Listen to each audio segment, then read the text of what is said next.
Assalamu alaikum.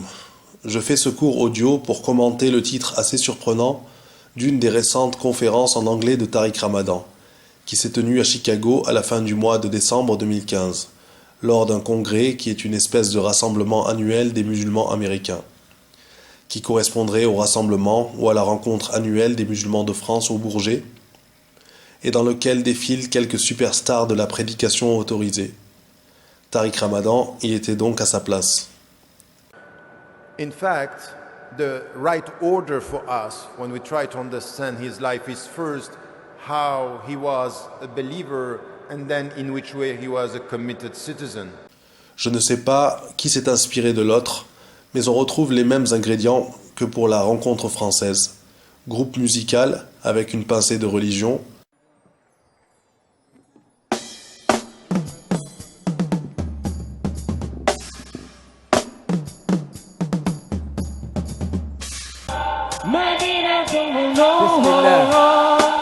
I'm living in America now. Got that Muslim American style. Nils, it's your turn. Chicago, let's go. Medina. Your turn. Medina. طلع البدر علينا من ثنيات الوداع وجب الشكر علينا ما دعا لله داع أيها المبعوث فينا جئت بالأمر المطاع.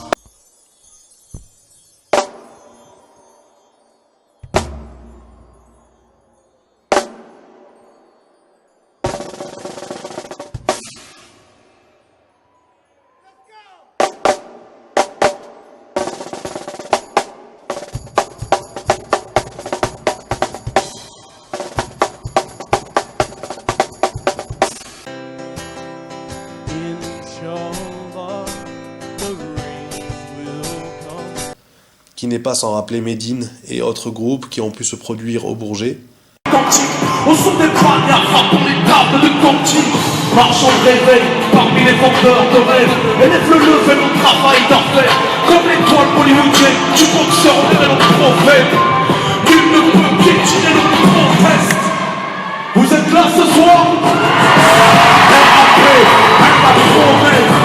RAP. Attraction, vente de produits islamiques, entre guillemets, etc. La critique fondée de dire que ces lieux sont des marchés s'avère tristement encore plus fondée quand on considère que ce qui s'y vend le mieux est la falsification de la religion. Donc revenons sur la conférence de Tariq Ramadan intitulée Prophet Muhammad sallallahu alayhi wa sallam, a model citizen, le prophète Muhammad sallallahu alayhi wa sallam, un citoyen modèle. Alors la conférence en elle-même est assez creuse, voire bâclée. En tout cas, elle est loin d'être à la hauteur des prétentions de son titre. En effet, on s'attend à ce que Tariq nous fasse comprendre ce qui l'a autorisé à faire ce grossier rapprochement de termes si éloignés l'un de l'autre, prophète et citoyen, et qu'il justifie donc islamiquement, avec quelques sources, cette audace si peu commune tant elle vire au blasphème. Mais venant de quelqu'un qui pense que la liberté d'expression doit être totale, et que l'on peut donc dire ce que l'on veut du prophète, sallallahu alayhi wa sallam, cela n'est pas si étonnant. Il faut quand même rappeler que jamais le prophète, sallallahu alayhi wa sallam, n'a été citoyen ni à la Mecque, ni encore moins à Médine. Les différences d'organisation sociale entre les tribus arabes de l'ère médiévale et les républiques actuelles, se voulant être des formes modernes des cités grecques, est si grande que l'anachronisme terminologique interdit d'emblée ce rapprochement maçonnique des deux termes. Le mot citoyen est si souvent accolé au mot lambda qu'ils sont inconsciemment presque devenus synonymes.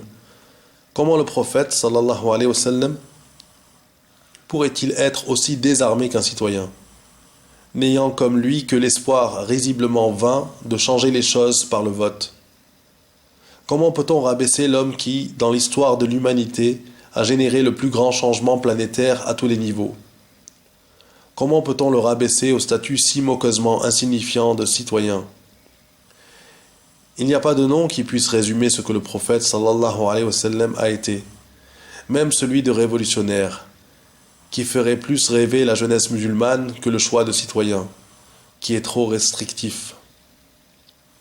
Qu'en est-il du qualificatif modèle accolé au mot citoyen?